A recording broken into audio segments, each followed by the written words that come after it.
So let's get into the natural here. Okay. What do you what was your overall uh, what's your main point that you want to bring out as far as like what you thought of the film?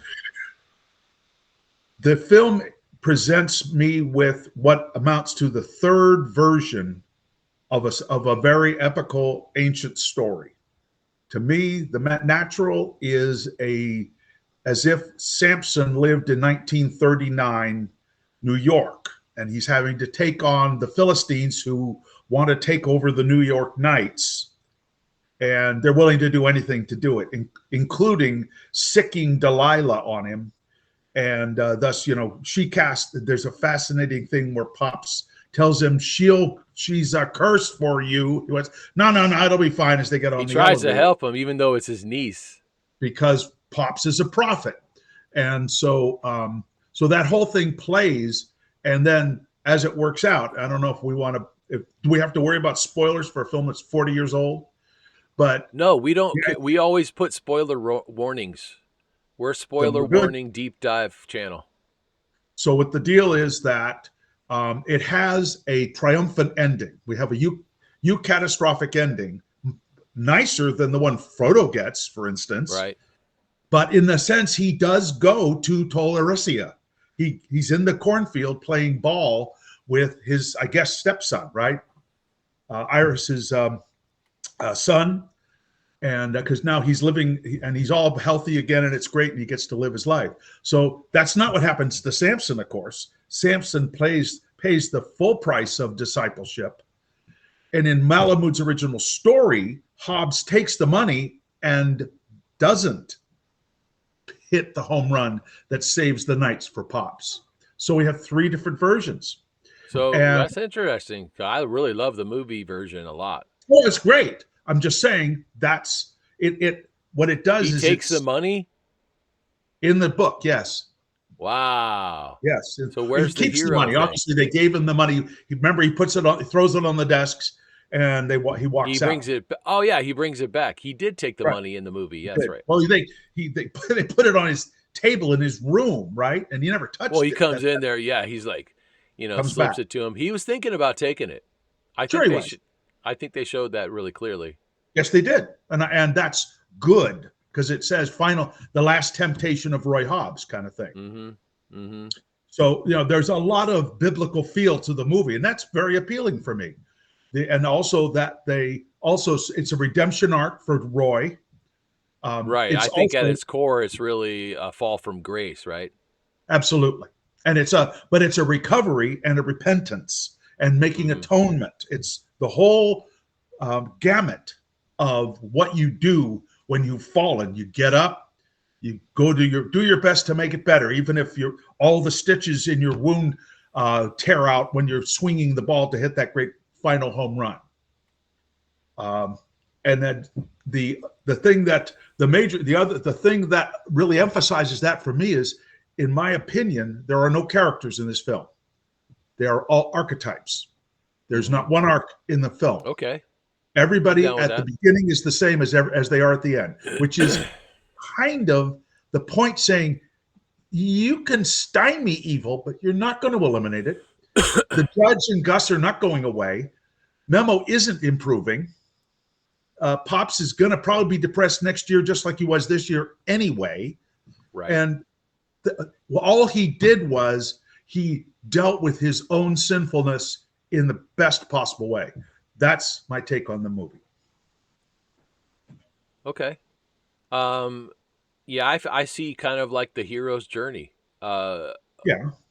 And basically, we see it's like a modern myth. Tale of redemption. There's this kind of like balance between talent and fate, and like personal failure. Um, and he's like this naturally gifted baseball player from a prodigy, like a kid prodigy, Right. and like Icarus, flying too close to the sun. he gets shot down before he can reach his full potential. So, Yeah, before he can actually exercise any potential, really. And right, then he but has then to all work his way back. you know, and I like the whole idea how they had the wound. I never read the book myself, so I don't know. I'm not poisoned. Well, I'm not tainted by any other version of it other than what I've seen in the movie, which has always been one of my favorite movies. I think it's the best baseball movie ever made. Personally, I don't see very many. There, I like A League of Their Own. I think that's a fun movie, but Good it's not a movie. true baseball movie. But I like it. Yes, it is. Um, yeah, It's I not mean, a real baseball movie, but it's a you baseball know what I movie. mean. You know what I mean. And the other, there's It's a another. I like a Major League. Of course, that's a comedy. It's a fun baseball movie, but there really isn't any other baseball movies that cry out to me, "Hey, this is a great baseball movie." Like you Angels know in the my Outfield taste. is not a great baseball movie. It's it's a, fun, it's a but it's not about baseball. Damn Um, Yankees is a fun musical. yeah, and I haven't seen that. I haven't seen There's that. several versions. Well, the problem is And Troy Donahue as the central character. is That's there what any they're other baseball movies we're missing right now? Because as far as I'm no, concerned, this the is big the three best for one. me: Eight Men Yeah, Out, Bull Durham, and Field of Field of Dreams. Dreams, but it's not really about baseball. So this one was about baseball, and I like that. Yes, that's correct. Field of Dreams is about Ray's unresolved conflicts with his father. Yeah, And so that whole thing of Build It and He Will Come is about Ray coming to grips. And then he can't even call him dad to introduce him to his wife. He has to call him John. So the conflict is just been recovered. But yeah, it's still using baseball as a metaphor for what could be permanently good about America. If we could recover real baseball, maybe we could recover real America too. I think that's that's that's what Field of that's Dreams is nice. also saying. I like that. I like that.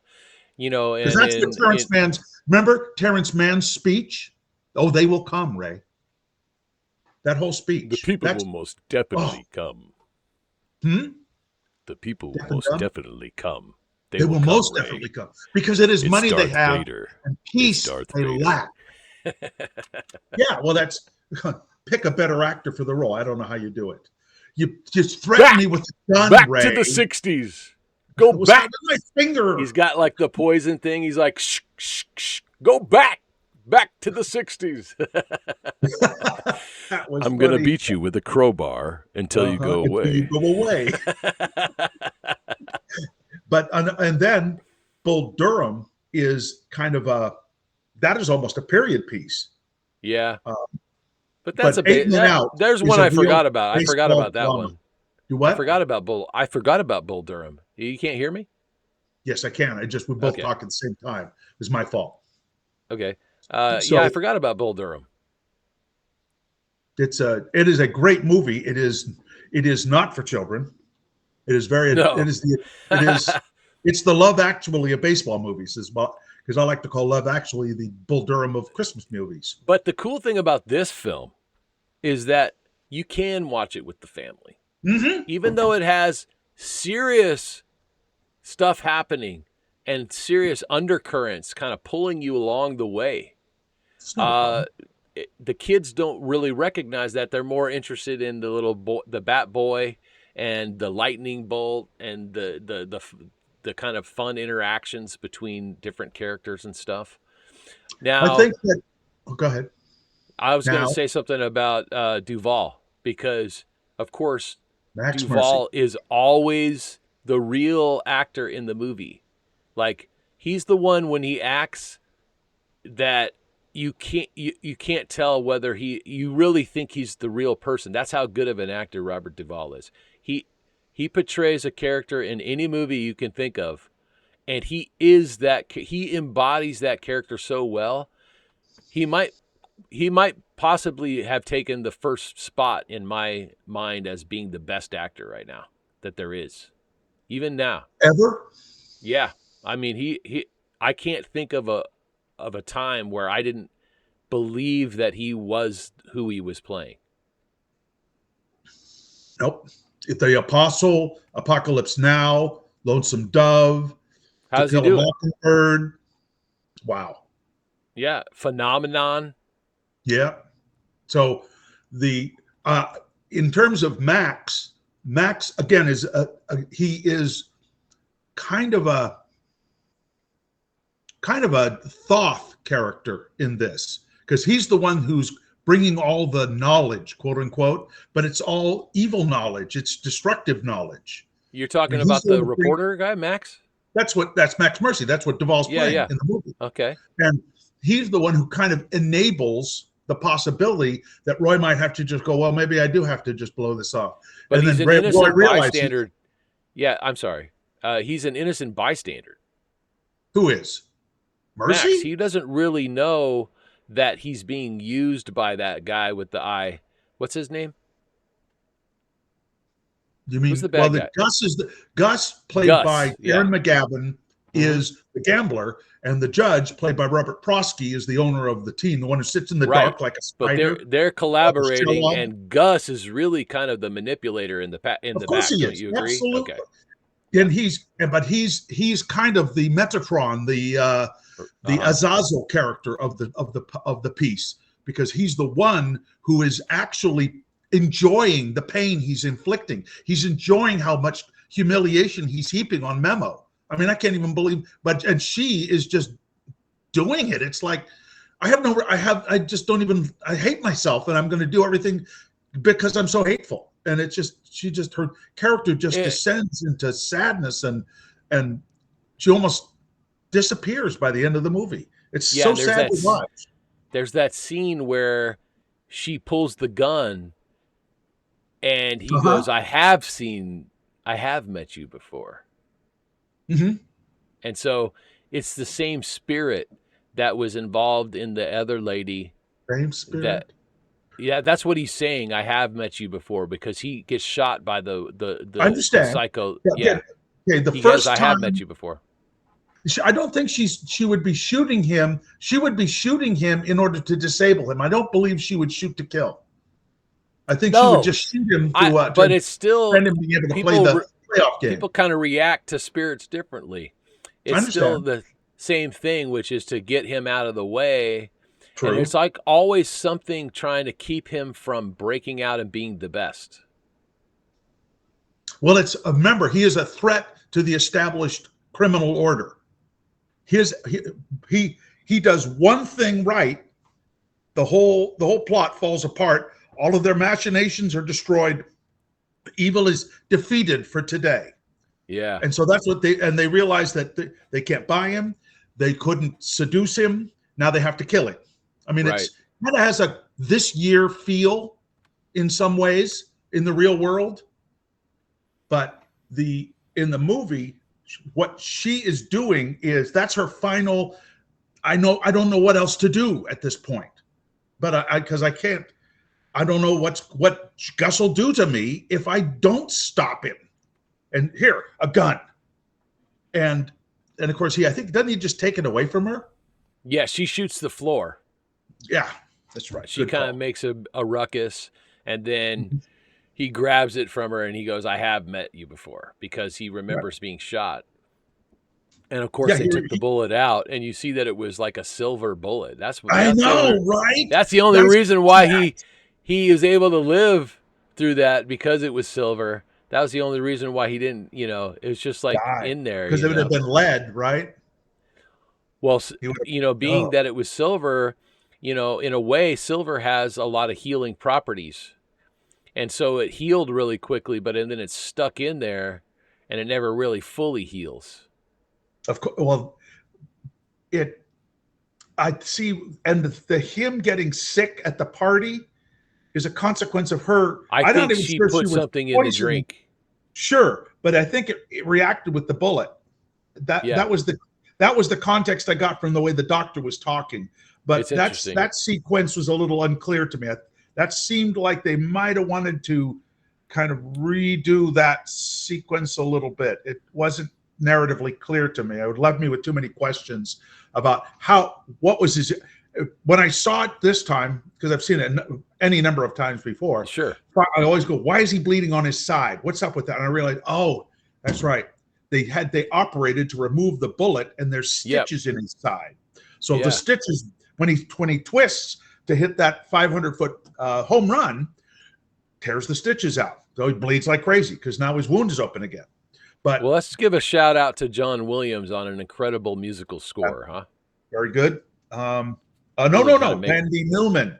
It's a Randy Newman score. Are you sure? Absolutely. Oh, Absolutely I sure. It's Randy screwed that Newman. one up. What am I thinking of that I watched Da da da recently da da where da da da da doom. Da da da da da da da da you da know da. what? That's not John Williams. That's Randy all over. Okay. Yep, absolutely. I know Randy Newman upside, backwards, and forward. He's him, James Horner, Hans Zimmer, Alan Silvestri, and of course John Williams is definitely on top of them all. He's the king. But Yeah, but I this was was wondering. Randy. I'm getting sidetracked because I just watched something. A Bug's Um, Life. He has a great score no, it from. might have been That's Randy Newman. Bicentennial Man Let me or one think of of these the other Williams. movies, and John Williams did the music. God, was one Let that me. that surprised me. Well, of course, he did the original theme for Lost in Space, OG version. That was Who? his first soundtrack. Was Lost in Space. That's John Williams. See the difference? The staccato, the arpeggios, the fluttering violins. That's Yeah, John all over. it says that the music. Who's doing it? Let's see here. Who'd you say it was? You Randy looking at Newman. it? Let me look again.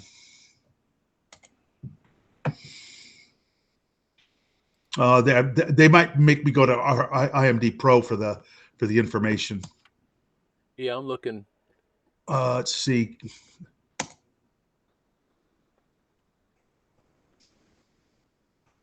Music by Randy So Newman. okay, Randy Newman. Photographed by Caleb Deschanel. Oh my That makes me God. want to find the movie that I saw recently that I was surprised that John Williams did the soundtrack. I was like, oh, John Williams, man, that's amazing. No, But no. it Yeah, wasn't it's this movie. I got confused. da da da da da da da da Yeah, nice. da. And we got Barry. What else did Barry Levinson do? Um, the one I know him mainly from is Diner, where the friends all meet in Baltimore, and they have this Oh yeah, place they go to. he also did a really stupid movie called The Bee Movie. With BEE, as in the cartoon movie. Yeah, it was with Seinfeld. The Bee Movie, that really dumb movie where there's a relationship with a bee. I mean, give me a break. This is a really stupid movie, but Oh, he that's did really. that. But one of the ones that I really liked that was a director of was Rain Man. Oh my goodness, it's one of the masterpieces. You know, That's one of and Dustin Hoffman's finest roles. he did a bunch of executive producing as well. So he was behind. Barry Levinson is also executive producer of stuff like Bugsy, I believe. The kid movie. Wat, yeah, Bugsy. No, Bugsy was about the beginning of Vegas with Oh, that's a different movie. Annette Bening, and it's like a mob movie, but a Ooh, weird one I because haven't seen that. I would love to see that movie. that's a good I, film. Maybe we should I do a love review on gangster Bugsy. I movies. actually really like that movie. Um, Why is he also was executive producer of Wag the there? We go. Dog, That's a great movie. and producer of. I didn't ever saw this, The Wizard of Lies. I don't know what that is. Wag the Dog, Wizard of Lies. Yeah, I see that. He produced tons of stuff. He's a producer more than a Yeah, I see. director. That's what he's doing now. That's all He I'm does seeing so this much last year or producing. two. So that's fine. I So mean, he's very successful. Very The Killing successful. Fields as a TV Yep. series. That's And impressive. this movie is really Borgia. a He did masterpiece that Borgia. he did. Oh my Yeah. goodness. Phil Spector. That'd be an interesting movie to see. Yeah, he's I gotta say that I haven't seen a lot of Levinson's work. Yeah, But well, this is an amazing movie that we're talking about now, The Natural. mhm, And when he has that bat that he made, so his dad dies, and then the lightning bolt hits the tree in the right, beginning, right? right, And then he makes that bat with the Wonder Boy bat, and you right. feel like the whole time that this is like magical, or Yeah, right. it's like It's his from Thor's the gods hammer, or something, really. you know? It's Thor's hammer, Right, Thor's hammer, exactly. Mjolnir. And yet, and yet, when it breaks, he has to finally give up on the past and embrace what he is supposed to be. You think it's all Mhm, over, but that kid comes out, and it's all tied in to him. Uh, he gets the note, says his son's out in the stands, and then mhm. and he's like, "Pick me a winner," to the boy, which he kind of Bobby, treated yeah. like a son. He treated that boy really well. Like You have the to Bat remember Boy. that he and and Bobby made that bat together. Yeah, yeah, So and so when Bobby hands it to him, it is the Ikari handing the knight his lance to go into right. the lists. It's literally knighthood. And just so many wonderful references right across the legendary chivalric, uh, God-soaked history of the world. There's all over this film. Almost Yeah, every element of it recalls some heroic story somewhere in some culture, and it's not even limited. It's certainly not limited to the Samson story, though that's the basic frame of it. But it also picks up on English chivalry, the Wars of the Roses. It picks up on all kinds of stuff. It's a yeah. remarkable script, remarkable. So that kind of symbolizes his rebirth then when he gets that new bat. Right. It's his embrace of the truth that no man is alone, that even the knight requires his page and his squire. And And it the ends squire, you know, exactly the way it begins, mhm, the film. And right. how him and he as a young talent playing with his dad, Mhm. and then at the very end you see him the happy dad. And I just have to say, I love this ending. Yes, I do too. It's I love the wonderful. ending. I'm just saying, it's a different ending than the Samson story, and it is typically American in its triumphalism. That Roy would not only would suffer the pain, he would go through the Chapel Perilous, he would go into the lists, he would defeat the Giadiz Gisborne, and still come out the other side and be able to be in Valhalla. That's Right. typical. That's so American. And Did you whereas see Malamud went the other way, Malamud was saying America is fundamentally corrupt, and even the natural can't defeat how corrupt America is. That's what he said in right, 1952. That was the right. point of the book originally. The Levinson completely flipped the narrative. Sure. And Now, did when you Malamud saw it, he said, "I think you finally made my book saleable. Thank you." nice.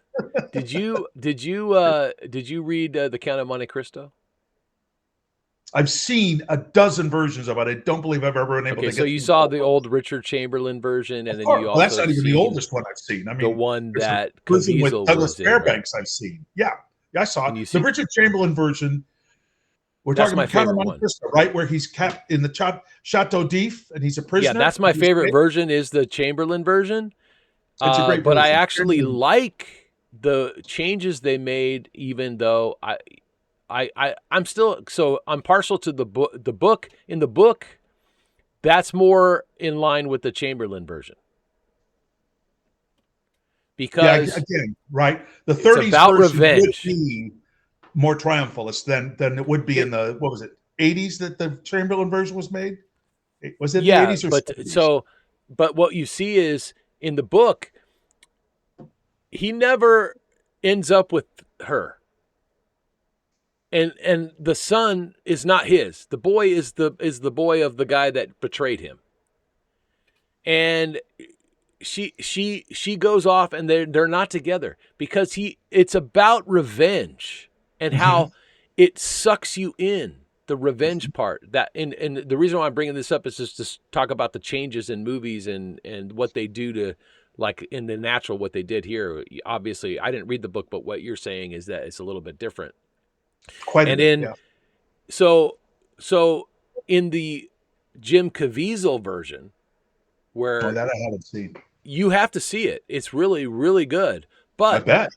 what happens is, instead, what they do is they rewrite a certain part of it, and how she is promised to him, remember, and before he goes and get put in jail, they're going to get married, and in the book that's how it is too. But in this remake, Caviezel's version, she wears this little promise ring underneath. It's like a rope underneath her ring, and they make it so that before he goes away to the jail, they spend a night together. And so the son is not of the enemy, it's his son. And So what do you so think that does to the narrative? I mean, that it changes the fundamentally narrative quite changes a bit, but everything. he ends up with her at the end of that one, and that's what I was getting at as far as The Oh, it's this, Natural. yeah, same It's the ending as same The kind of Natural then. change, yeah. hmm Very interesting. I And think that's you'll like the movie, though. It's very oh, good. well, I like that. I mean, I love the Four Musketeer composition too. Yeah. Both versions, both the version that So was with guess who plays the priest in the new one with Caviezel? I have no idea. Richard Harris. Whoa. So this is, Yeah, but this has been quite a few years old now. It's like 15, 20 years old now then. no, I'm talking about Jim Caviezel, the guy who played Jesus Christ. I'm talking about a new version of The Count of Monte Cristo. And Richard Harris plays the priest. Yeah, before he died. Right. That's what I'm saying. So it has to be something like 2004. Well, yeah, I mean he That's all I'm died saying. what after he played Dumbledore. Twice. I think he got it. I think he did him He did two of them, yeah, twice. Yeah. two times, yeah, before they He had was to. excellent. He was also a good Christian man too, you know. Yeah, I liked his version of Abraham that he did on Mhm. TV. Did you ever He did see a great that? version of St. John experiencing the revelation. I don't know if you Well, knew I never that. saw that. I Yeah, have to it watch was that one. very good. Very good. Then he plays you know, a cold blooded killer in that. Is it is it Is it Unforgiven? Unforgiven? Could be. Could be. I mean, he's got the skills to do the Gene Hackman What venue. He had what was he the and one Hackman have where a he very was with? similar take. Oh, it's the one where he's like he comes in. What was the name of that movie? Was that? Am I getting the movies mixed up? Anyway, I'll have to go look that up. Uh, He so generally yeah, does killers. He the my favorite role of all of his was as the infiltrator in the Molly Maguires, becoming great friends with Sean Connery and then having to expose him at the end. And so that was a great tragedy of a film. That was wonderful. Talking about the labor troubles in Pennsylvania in like the 1880s. Oh, it was a very good film. Very, very good film. And Harris was brilliant. Harris and Connery were just absolutely fantastic. Well so recommended. what do we think of Glenn Close in The Natural? How do we feel about her As an portrayal? angel, she's an angel. She looks She's the so angel. pure, She's the angel Raphael sent down to lift the curse from him. She right? has that. I mean, she is literally perfect. The She is. lady in white. Yeah, absolutely. She is Elaine. She is Very unlike most of the characters she ever played. absolutely. I think this might have been one of her first roles, in fact. Well, And it's around the same time I think as Jagged Edge. and uh and the Big Chill, actually, right in that same range Yeah, as, and then as the Big later, Chill. she comes out as the Fatal Attraction later. Oh yeah, yeah, yeah, yeah, and big inspiration for Meryl Streep too, right? Because Meryl Streep doing a Devil Wears Prada kind of thing. That's a real Glenn Close role that maybe she was too old to play by the time. Sure, and But she but yeah, was Glenn Close's performance. Cruella Deville. Now think about this. Think about this. She is such a great actress Yeah, that she's so this good. character has like 12 lines. She appears in three, maybe 4 scenes, Yeah, maybe. She has yeah, like 5 minutes of film time, she's got and lots yet of she's I have a magnetic. full I have a full sense of her person. I just Yeah. and she almost gets to say nothing. She has no arc. She's not going to change when And you're perfect. and she does it so well, holding back, and you're making all these connections that he's, Right. when he Oh, first his walks acting is out after seeing her and then finding out that she had a son and stuff, he's standing out in front of the building while she's looking out the window. And, mhm, you can tell that he's kind of working it in his mind that, is that my kid?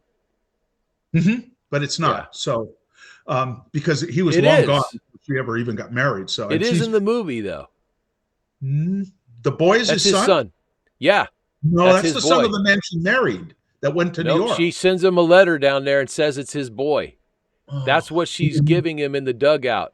Is a that note is, this is your son, and oh, that they spend the night together before he leaves. that's true. They do. Good point. They spend the night together before he leaves on the train, and then he never So sees her again. And that's the whole tension that you see every time they're so you're correct. together, is her holding back and saying that it's not trying to stop because she thinks it might affect him in a negative way as being the best. Well, it's going to affect her bestowal of grace on him if he thinks she's not pure. If she isn't Well, the she's absolute antidote to Memo, then the spell won't be broken and he will still be in his slump and the knights will fail. So she well, rescues the knights by withholding that information because exactly, but he it's breaks the spell, definitely he his destroys son. the clock, and the knights go on to only need to beat the pirates in the playoff game. And that's what And makes that only ending once. so powerful for me, is that it is his son. And so now the ending works better for me. It isn't just him settling for, but he is actually made whole, and that's so now you've actually made the film work better for me Now, than is it it just was me, or is before. Barbara Hershey already an old lady when she's in this movie? Like, I look at her hands and she looks like she looks great. Don't get me wrong. But when you look at people's hands, how old is she? In her Does she 40s. even age? Remember, she was a ingenue in the 60s, so this Yeah, is I like mean, 20 so, years on. But because she's then you playing the see her in the character. right stuff, and she still looks fantastic. She's Well, one of right, those ladies that just doesn't age, man. she didn't. Now she has, but yeah, she didn't for a long Right, time. but obviously, but I'm saying for the longest time, she just looked the same. Like Did you ever see the Patrick Stuntman? Stewart, like Patrick Stewart. Yeah, like Patrick Stewart. Yeah, yeah, yeah. Okay, well, thank you for calling. I hope everybody, as an out for me, if you want to have a going out, thank you everybody for sitting to the end of what we're doing here. We want to do lots more of this. We want to try and introduce you to these films that you may have ever heard about, but you don't know much about, because we want you to see them, because this is the cinematic art that really made us as a society what we are, the kind of society we might want to be. And that's what I think Jesse and I are most interested in coming up with in doing this kind of thing. So, but thank you for staying to the end. Appreciate it Yeah, very much. thank you.